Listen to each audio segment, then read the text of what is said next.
6달 동안 신년 설계와 신년을 어떻게 주님 앞에서 살아갈 것인지를 말씀을 많이 나눴었는데 오늘 마지막 제목으로 한번 말씀을 나눠보겠습니다. 특별히 시편 37편은 이 본문 자체를 다루진 않았어도 군데군데 제가 많이 인용했던 구절이기도 합니다.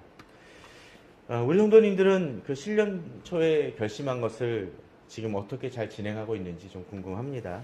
1월 첫 주를 맞이했을 때 특별히 2017년은 1월 1일이 딱 그 주일이었습니다. 그렇게 보내시면서 벌써 1월의 마지막 주일이 이제 되어지고 있는데 어떻게 보내셨고 또 계획하신 것을 잘 이루고 있는지 한번 생각해 보길 바랍니다. 특히 이렇게 연휴를 마감하면서 약간의 여유가 있을 때 그것을 점검해 보는 것은 더더욱 좋을 듯 싶습니다. 예전엔가 저도 그런 얘기를 드린 것 같습니다. 우리나라에 이렇게 설 명절이 있는 것은 음력으로 설 명절이 있는 것은 참 또 다르게 잘 못 살았고 계획이 망가졌어도 다시 출발할 수 있는 기회가 되지 않을까라는 생각도 좀 해봅니다. 예전에 기억을 하십니까? 아마 그게 일제시대 때인지 아니면 박정희 그 정권 때인지는 잘 모르지만 우리에게 있어 설 명절을 그렇게 좀 세라고 했습니다. 신정, 구정이라는 표현을 많이 썼습니다. 그래서 구정은 잘못됐으니까 이게 관습이니까 이 신정으로 세야 된다라고 꽤 많이 주장을 했습니다. 그래서 실제 심지어는 뭐 쉬는 날마저도 그때 막 구정권을 없앤다 많았었고 우리 기억상으로는 제 어렸을 때 기억상으로는 그렇습니다. 신년 1월 1일 양력 1월 1일 때는 쉬는 날이 한 3일까지 있었던 적도 있었던 거로 기억이 납니다. 그죠? 그렇게 해서 보냈었지만 사람들의 관습을 바꾸지는 못했었던 것이죠. 뭐 어찌됐건 간에 이렇게 한 번 더 우리 자신을 돌아보는 것은 중요한 의미가 있는 것 같습니다. 이전에도 그런 얘기를 드렸었죠. 작심삼일 했었을 때 계획을 세우고 실패했었을 때 우리는 3일 만에 그만둘 수 있지만 중요하다. 작심삼일이면 3일에 한 번씩 다시 계획을 한다라면 우리가 출발할 수 있는 기회가 된다는 얘기를 했습니다. 맞는 것 같습니다. 그런데 이렇게 우리가 계획을 세우고 진행해 나아가지만 우리 자신이 그렇게 계획을 세우며 달려가도 지칠 때가 있습니다. 어떤 때 그렇게 지칠까요? 그것이 당장의 결과를 이루지 드러나지 않기 때문에 그럴 수도 있을 것입니다. 예컨대 그런 것이죠. 예를 들면 뭐 장아찌라든지 또 뭐 그런 장 같은 걸 담그면 어떻습니까? 그날 담갔다고 해서 그 다음날 바로 먹을 수 있는 것은 아닙니다. 그죠? 뭐 게장 같은 거 빨리 먹지만 대부분의 것들은 어떻습니까? 시간이라는 것이 필요합니다. 일주일, 어떤 때는 2주 또는 한 달, 2달의 시간이 필요한 경우가 많이 있습니다. 우리 어떤 일을 추진하고 어떤 것이 변화가 일어날 때 그런 것 같습니다. 수학이 전혀 없는 사람이 수학의 기초를 쌓아나갈 때 어떻습니까? 처음엔 아무리 해도 들어오지 않습니다. 또 어떤 경우가 있나요? 영어 같은 경우도 그렇죠. 처음에 잘 안 들어옵니다. 이것도 잘 모르겠어요. 특별히 신앙인에 있어서는 기도도 그렇습니다. 기도하지만 잘 안 될 때가 있어요. 시간이 필요합니다. 모든 일엔 시간이 필요하고 그것을 통해서 결과물을 보려면 오랜 기다림과 연단이 있어야 될 수 있습니다. 그런데 기다리는 건 잘하는데 이 기다리는 것 말고 또 우리 자신을 괴롭히는 것이 있습니다. 오늘 본문이 그런 것 같습니다. 오늘 구절을 보게 되면 이런 구절이 나옵니다. 1절에 악을 행하는 자들 때문에 불평하지 말며 불의를 행하는 자들을 시기하지 말지어다 라고 되어 있습니다. 무슨 구절입니까? 우리들이 열심히 살아가고 계획대로 나의 나름대로 목표를 세우고 달려가지만 우리들이 힘들 때가 있다는 것이죠. 어떤 때? 바로 악을 행하는 자들, 불의를 행하는 자들 때문에 그렇습니다. 그럼 그들 때문에 왜 불평합니까?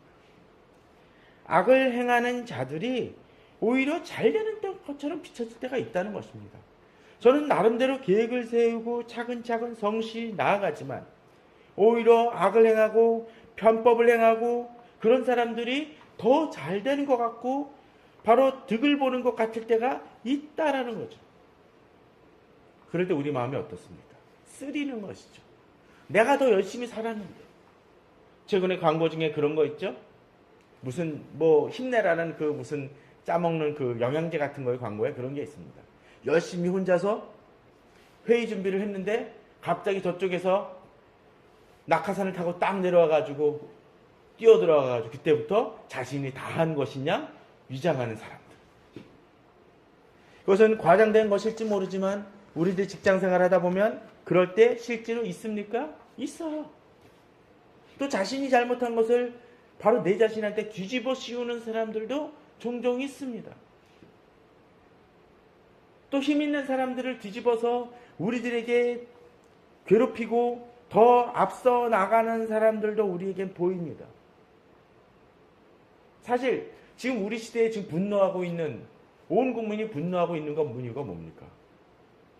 최순실 같은 사람이 별로 한 것도 없이 자신들의 권력과 그것을 사용해서 더 많은 이득을 취하고 공부도 못하는 사람이 좋은 대학에 가는 그런 모습들 때문에 우리가 분노하는 거 아닙니까? 그죠? 그런데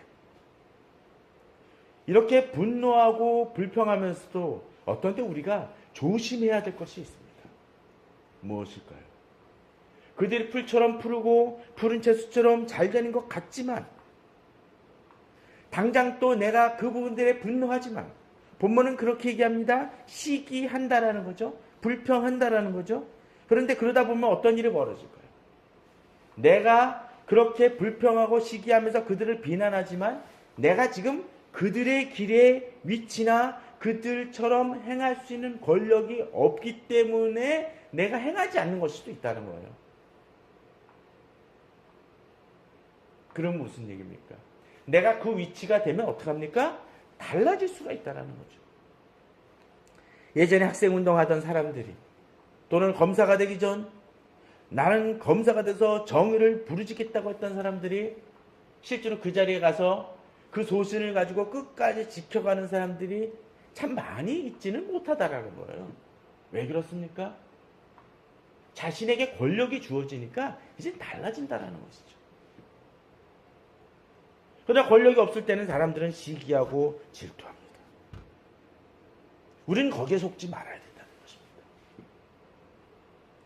불평과 어떤 때는 비난을 할 수 있을지 모르지만 그것이 어쩌면 내 마음속에 나도 그들처럼 할 수 있다면 할 것이다라는 어쩌면 욕망이 있다라면 그것을 잘라내버릴 수 있어야 됩니다. 근데 그것을 잘라내지 못하는 이유가 뭘까요? 바로 오늘 본문은 그 다음 구절에서 그 부분에 대한 답을 줍니다. 2절입니다. 그들은 누굽니까? 악인들이죠. 그들은 어떻게 합니까? 풀과 같이 속히 배임을 당할 것이며 푸른 채소같이 쇠잔할 것입니다. 라고 되어 있습니다. 자, 앞에서 본 구절에서 한번 곰곰이 생각을 해보시기 바랍니다. 풀과 푸른 채소는 특징이 뭐가 있을까요?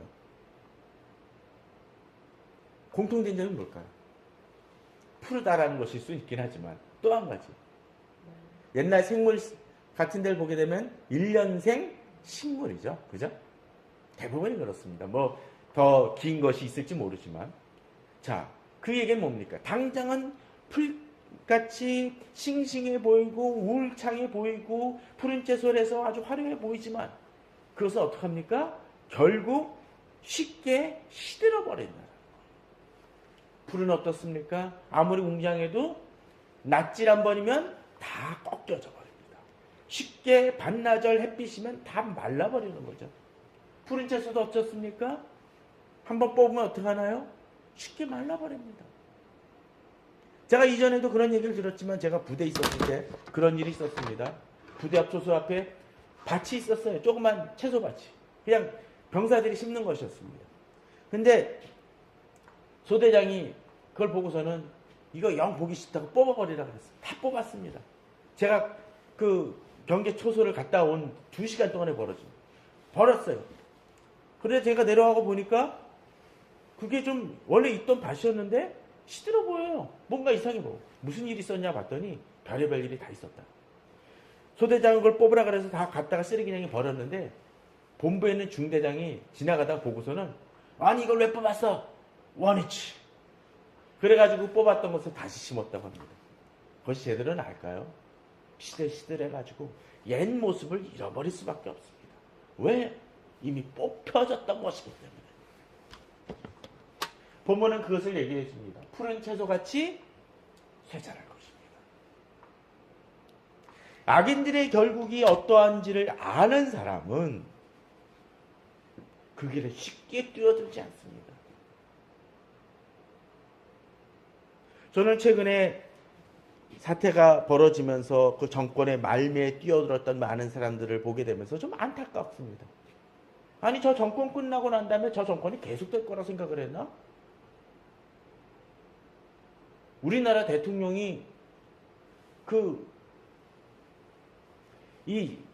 임기가 무제한인가? 아니잖아요. 제한되어 있습니다.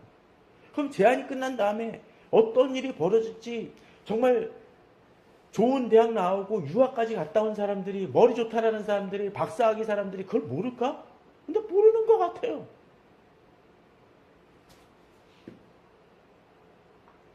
결국 이 세상의 악인들은 그렇게 풀과 같이 시듭니다. 아니 당장 어쩌면은 지금의 모습들처럼 그렇게 안 되는 사람이 있고 버티는 사람이 있을지도 모릅니다. 그러나 하나님의 관점에서는 뭐요? 그들은 풀과 같이 시드는 존재에 지나지 않는다라는 것입니다. 영원할 수 없다라는 거죠. 그런데 우리들은 거기에 속아가지고 넘어지고 실패합니다. 그것을 동경한다라는 거죠. 그럼 우리는 어떡합니까? 그것이 우리가 동경할 존재가 아니라는 것을 깨달아 알아야 된다는 것이죠. 자, 그렇다면 우리에게 있어서 어떻게 해야 될까요? 우리는 달라야 됩니다. 여호와를 의리하고 선을 행해야 됩니다. 땅에 머무는 동안 그의 성실을 먹을거리로 삼아야 됩니다. 본문은 얘기하죠. 여호와를 의리하고 어떻게 합니까? 선을 행하는 것입니다. 앞에 사람들은 어땠습니까? 그들은 선이 아니라 악을 행하고 불의를 행하는 자입니다. 그것이 빠른 것 같지만 정말 잔머리를 굴리고 성공하는 것 같지만 아니라는 거예요. 하나님의 사람들은 하나님의 관점에서 그들의 결국이 어떠한지를 알기 때문에 어떻게 합니까? 여호와를 의리하고 선을 행합니다. 그런데 본문은 또한 그렇습니다. 이것을 행하는데 어떤 때까지 행합니까? 땅에 머무는 동안. 우리 인생이 살아가는 기간 동안이라는 거죠. 우리는 이 땅에 머무는 동안이 끝이 아니라는 것을 압니다.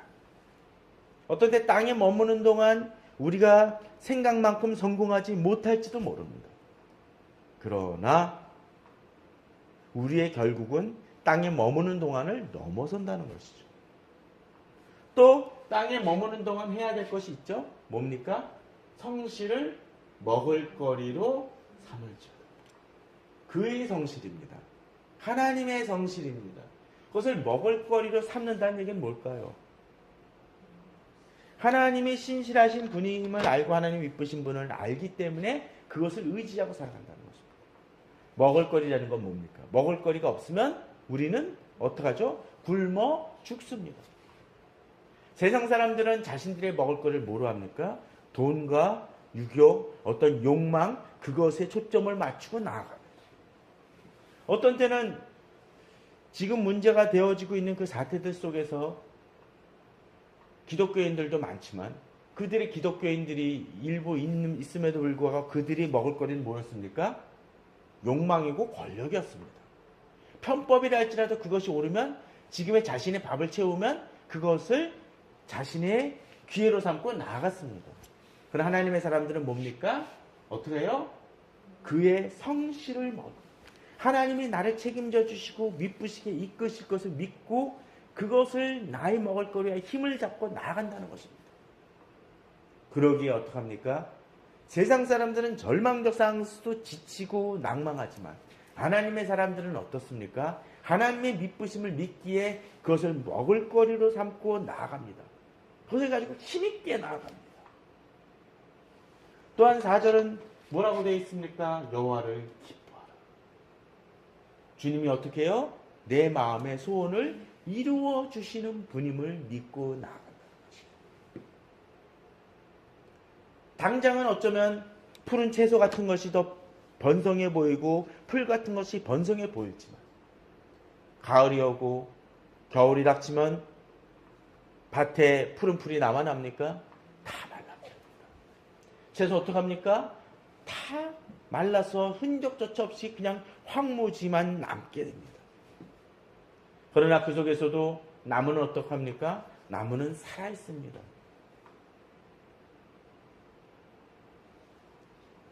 진정한 성경은 자주 얘기를 하죠. 시편 같은 경우에 보면 어떡하 시편 1편 같은 경우 어떡합니까? 악인을 굴러다니는 이 집 더미로 관하고 하나님의 사람들은 어떡합니까? 시냇가에 심은 나무라고 표현을 합니다. 그 나무는 흔들리지 않습니다. 풀이 몇백 년 살았다는 것을 보신 적 있습니까? 없습니다. 나무는 어떡합니까? 수백 년 된 나무도 있습니다. 심지어 몇 천년이 넘어가는 나무도 있다라는 얘기까지 나오지 않습니까? 저는 우리 성도님들이 그러한 믿음으로 나아가시길 바랍니다. 믿음으로 나아갈 때 주의 놀라운 일들은 이루어집니다. 또한 이렇게 나아가면서 우리가 기억할 게 있죠. 내 길을 여호와께 맡기라. 그를 의지하면 그가 이루시고 내 일을 빛같이 나타내시며 내 공의를 정오의 빛같이 하시리로다고 되어 있습니다. 앞서 설교 제목을 좋은 내비게이션이라고 그랬습니다. 내 길을 여호와께 맡기라. 우리가 이 인생을 달려가면서 목적지를 향해 달려가면서 우리가 그 길을 누구에게 맡깁니까? 여호와께 맡기는 것입니다. 요새 사람들은 내비게이션 없으면 살지를 못하죠. 그 길이 있어야만 나아갑니다. 그 길을 가장 정확히 알려주시는 분이 누굽니까? 여호와이십니다. 그를 의지하면 어떡합니까? 그가 이루실 것이라고 되어 있습니다. 주를 의지하고 나아갈 때 진정으로 주께서 이루신다고 되어 있습니다. 근데 여기서 재미난 게 있습니다. 주를 의지하면 그가 이루시는데 6절에 보면 내 일을 빛같이 나타내실 것이라고 되어 있죠. 의를 빛같이 나타낸다는 것이 뭘까요? 세상에 악인은 악을 행함으로써 세상을 어둠으로 만듭니다. 그런데 의를 행하는 사람들은 그 의로 인해서 내 주변이 밝아진다는 것입니다. 안개 낀 곳 또는 어두운 길거리에 갈 때 가장 필요한 것이 무엇입니까? 빛입니다. 그죠? 그 빛이 누구를 통해서 내 인생의 그 길을 바로 내 의가 빛처럼 작용할 것이라는 것입니다. 그런데 앞서서 여호와께 맡기라 그를 의지하라는 것을 통해 보게 된다면 그 의의 힘은 어디서 나옵니까? 바로 하나님과의 연결 속에서 이루어집니다. 마치 전선이 잘 연결된 전구가 어떻게 합니까? 빛을 발한다는 것이죠. 공포영화나 스릴러 같은 경우에 어떤 것을 봅니까? 주인공이 후레쉬를 들고 갑니다. 그런데 그 후레쉬가 꼭 어떤 일을 범하면 갑자기 빛이 깜빡깜빡거리고 잘 연결이 안 됩니다. 그러면 행하는 게 뭐죠? 그 후레쉬를 가지고 탁탁 칩니다. 그게 뭐죠? 잘 연결 안 된 것이 잘 연결될 수 있도록 하는 것입니다. 우리들의 삶도 마찬가지입니다. 내 의지와 내 힘으로 할 때는 이 의의가 잘 드러날 수가 없습니다. 누구를 의뢰할 때? 여호와를 의뢰할 때. 여호와의 힘을 의지하여 이루어나갑니다. 요번에 설 명절 그 예배 두 가지로 나오는데 그 두 번째 거가 바로 그것이었습니다. 오병이어의 기적이었습니다. 떡 5과 물고기 2마리는 누가 준비합니까? 우리가 준비합니다. 그러나 떡 5개와 물고기 2마리 그 갖고는 아무것도 이루어질 수가 없습니다. 누가 축사하실 때 예수 그리스도가 축사하시고 하나님의 능력이 임할 때 5,000명을 먹일 수 있는 것입니다. 내가 아무리 잘한다 할지라도 그냥 전구에 그칠 수 있습니다. 내 힘은 배터리 정도에 지나지 않을 수 있습니다. 그러나 전기에 연결될 때 달라집니다. 노트북도 그렇더라고요. 배터리만 그 사용될 때랑 그 전선이 연결될 땐 다릅니다. 빛의 밝기가 달라져요. 우리의 힘으로 하면 한계가 있습니다. 우리가 발휘할 수 있는 힘을 10%, 20%만 발휘한다면 주께서 역사하실 때 100% 이상의 힘이 받쳐집니다. 빛같이 나타내시며 내 공의를 어떻게 해요? 정오의 빛같이. 정오의 빛같이 되어지면 어떻게 됩니까? 정오의 빛 때 헤드라이트 켜고 막 밝혀가는 사람들도 종종 있긴 하지만 그게 의미가 없습니다. 왜? 너무 밝기 때문에 그 속에서 전등이나 후레쉬는 의미 없는 것이죠. 세상은 어떻게 합니까? 바로 악의 힘을 사용하여 세상의 권력을 사용하여 후레쉬 정도로 세상을 비치며 나아갑니다. 인생길을 나아갑니다. 그러니까 힘들죠. 그들은 불안해합니다. 누구의 말, 요새 유행하는 유행어처럼 큰일 났네라는 얘기가 나옵니다. 그러나 우리들은 어떡합니까? 큰일 났네가 아니라 큰일을 우리가 낼 것입니다. 왜? 우리가 정오의 빛같이 작용할 것이기 때문에 그렇습니다. 그렇기 때문에 우리는 7절에서 나온 것처럼 여호와 앞에 잠잠하고 참고 기다릴 수 있어야 됩니다. 당장은 그들이 형통하며 그들이 악한 꾀를 이루는 자들이 성공하는 것 같지만 그들로 인해서 분노하거나 불평할 이유가 없습니다. 왜? 그들은 실패할 것이기 때문에 그렇습니다. 그들은 한계가 있기 때문에 그렇습니다. 하나님의 사람들은 하나님을 의지하여 더욱더 나아갑니다.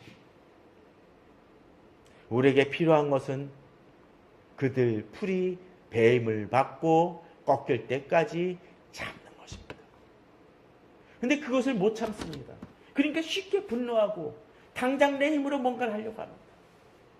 당장 내 앞에 있는 사람이 불의를 사용해서 좀 더 앞서 나가면 그것 때문에 몸부림치며 정말 분노하고 못 견뎌합니다. 화병이 납니다. 그러나 우리 본문은 이야기합니다. 7절에서처럼 요 앞에 잠잠하고 참고 기다리라고 되어 있습니다. 악한 꾀를 이루는 자들 때문에 불평하지 말라고 되어 있습니다. 분을 그치고 노를 버리며 불평하지 말라고 되어 있습니다. 잠시 그것으로 인해서 분노할 수 있을지 모르지만 그 분노가 쌓이면 본문은 뭐라고 되어 있습니까? 8절에 보게 되면 결국 그 분노가 악을 만들 것이라고 되어 있습니다. 그죠? 그럴 수 있습니다. 하나님의 사람들도 그 분노를 다스리지 못해서 일을 망치는 사람들이 있습니다. 하나님의 때를 바라보지 못하고 나의 때와 나의 방법으로 그것을 해결하려다가 망하는 사람들이 있습니다. 저는 우리 성도님들이 그러한 사람들 되지 않기를 바랍니다. 진정으로 주님을 의지하여 믿음으로 한 걸음 한 걸음 나아가십시오. 그럴 때 주께서 분명 역사하십니다. 그럴 때 우리들은 성공할 수 있습니다. 자, 그런데 오늘 본문 속에서 또 한 가지를 보여줍니다. 9절입니다.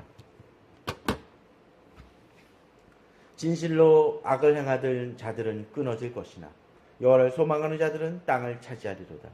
잠시 후에는 악인이 없어지리니 내가 그것을 자세히 살필지라도 없으리로다. 그러나 온유한 자들은 땅을 차지하며 풍성한 화평으로 즐거워하리로다. 자, 한 가지 얘기를 한번 또 드려보죠. 우리가 앞서 길을 행한다라고 되어 있는데 길을 행한다고 했을 때 길을 가는 이유는 뭡니까? 길을 가는 이유는 뭡니까? 길을 떠난다는 것은 목적지에 도착하기 위함입니다. 얼마 전에 끝난 그 도깨비라는 그 드라마 속에서 공유가 칼을 뽑고서는 그것이 기독교적인지 아니냐는 그 다 제쳐두고 얘기를 하는 겁니다. 뽑고 나서 벌어진 일이 뭡니까? 이 땅에 남겠다라고 얘기를 하는 통해서 어떤 일이 벌어집니까? 한 9년인가요?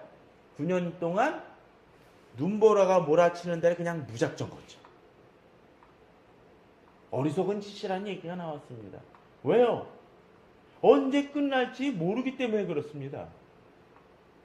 여행은 즐거운 것일지 모르지만 목적지가 없는 여행은 불안한 일입니다. 불안한 것입니다.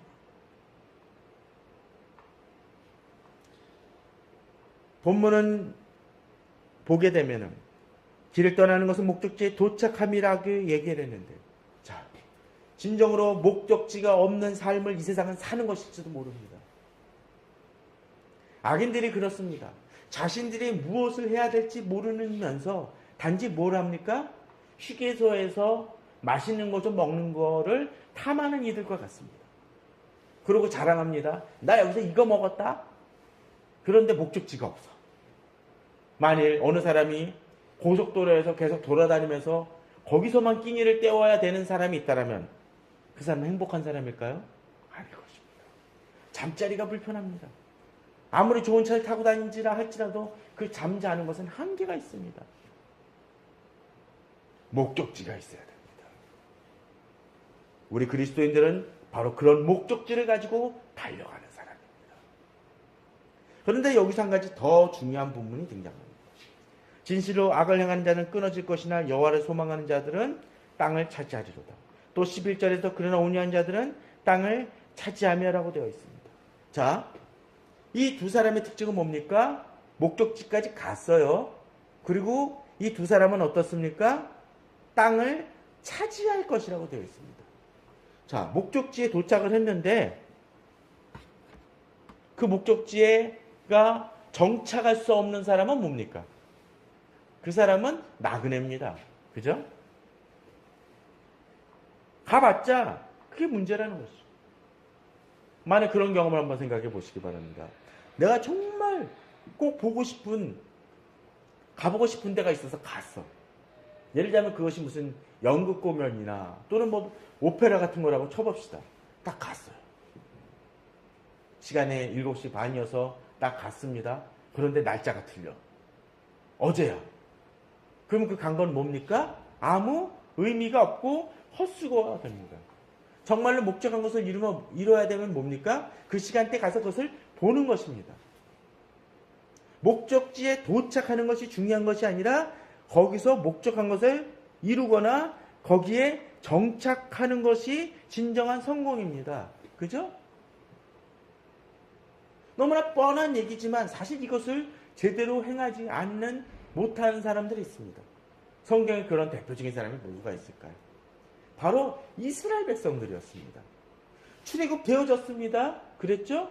그리고 그들이 목적지가 어디였습니까? 약속의 땅 가나안 땅이었습니다. 그리고 어떻게 합니까? 그들이 갔습니다.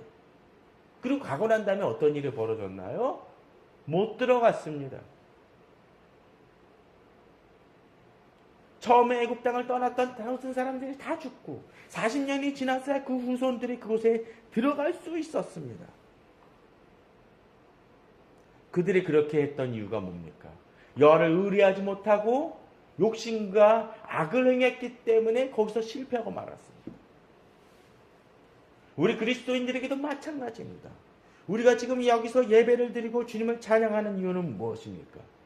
천국에 도달하기 위해서입니다. 근데 도달했는데 문이 닫혀 있다라면 우리에겐 의미가 없습니다. 우리 목표는 무엇입니까? 그 천국에 입성하는 것입니다. 물론 예수 그리스도를 믿고 구원받은 사람은 다 천국에 들어갑니다. 그러나 이 세상을 살아가는 데 있어서 정말 하나님의 자녀처럼 살아가지 않는 이들이 종종 있습니다. 앞서도 기독교인이라고 하면서도 악을 행하며 살아가는 이들이 있다라면 그들은 결국 실패할지도 모른다는 거죠. 오늘 본문은 이 땅을 차지하는 사람들이 어떤 사람들이라고 되어 있습니까? 이스라엘 그냥 백성들이 아니라 뭐요? 여호와를 소망하는 자들입니다. 소망한다는 것은 무엇입니까? 여호와를 경외하며 앞서 보았던 것처럼 그의 성실을 먹을거리로 삼고 살아가는 이들입니다. 저는 우리 성도님들 그러하길 바랍니다. 이 2017년을 보내면서 여호와를 소망하길 바랍니다. 그럴 때 땅을 차지할 수가 있습니다. 지금의 여러분들이 세우신 계획을 위한 그 땅 목표를 이루는 것일 수도 있겠고 또 궁극적으로는 하나님의 안에서 열심으로 달려가면서 그것을 이루는 것이 있을 수 있습니다. 또한 특별히 본문은 11절에서는 또 땅을 차지하는 이 여호와를 소망하는 자들을 뭐라고 비유하냐면 온유한 자들이라고 이야기하고 있습니다. 온유하다는 것은 무엇입니까? 겸손하다는 것이고 마음이 가난한 자들이라는 것을 얘기하죠. 이것을 우리는 다른 곳 속에서도 보았었죠. 어디입니까? 마태복음 5장 8절에서도 온유한 자는 복이 있나니 그들이 땅을 기업으로 받을 것이라고 되어 있습니다. 하나님 앞에 겸비한 자들, 마음이 가난한 자들이 그 땅을 차지합니다. 계획은 뭡니까? 내 욕심과 내 욕망과 내 계획이 아니라 여호와를 경외하며 바라볼 때 그것을 차지할 것이라고 되어 있습니다. 그럴 때 이루는 축복이 있습니다. 뭐라고 되어 있습니까? 바로 11절에 풍성한 화평으로 즐거워하리로다. 땅을 차지한다는 것은 무엇입니까? 이제 더 이상 갈 필요가 없다라는 것이고 더 이상 우리가 고민하거나 갈등할 필요가 없다라는 것입니다. 우리 그런 경험들 해보셨습니까? 이렇게 설 연휴나 추석 명절에 지방을 갔다 오다가 집으로 갑니다. 가는 동안에 막 길어지고 차가 막히면 어떡합니까? 졸리기도 하고 짜증도 나고 몸이 피곤합니다. 근데 그러던 사람이 집에만 들어가면 어떡합니까? 졸렸던 것이 다 날아갑니다. 피곤했던 것이 다 사라집니다. 왜? 내 집이니까. 더 이상 달려갈 필요가 없기 때문에 그렇습니다. 저는 우리 성도님들에게 그러한 축복이 임하길 바랍니다. 그 축복을 가지고 그 믿음이 있기 때문에 우리는 지금도 달려갑니다. 세상 사람들이 이루는 것은 기껏해야 휴게소에서 알감자 먹고 맥반석 오징어 먹는 것에 지나지 않습니다. 그들은 그들의 그것으로 인해서 기뻐합니다. 그러나 우리들은 진정한 안식을 누리기 위해서 나아갑니다. 그 안식을 이루기 위해서 그 목표를 향하여 2017년을 다시 한번 계획하시고 열심으로 나아가시며 불평하지 아니하고 내가 나아갈 바를 나아가며 주의 성실을 먹을거리로 삼으며 기쁨으로 나아가시는 우리 성도님들 되시기를 주님의 이름으로 축원합니다. 다 같이 기도하시겠습니다.